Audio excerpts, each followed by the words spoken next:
ni nyinyi mtaamua.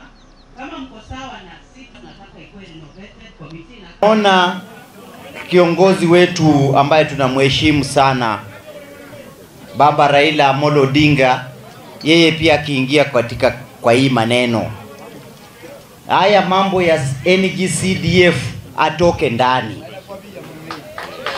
si ndio?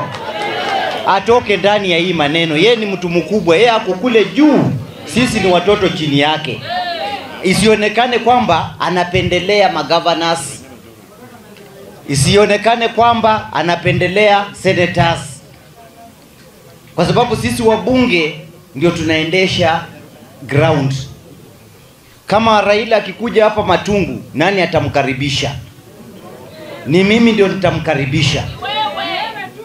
So kwa hivyo namuomba Baba Raila Amolo Odinga, wachana na mambo ya CDF.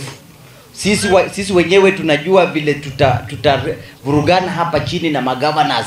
Unajua sasa wewe kama baba ukiingilia hiyo maneno, tunaona kama ni mapendeleo kwa upande wa governors.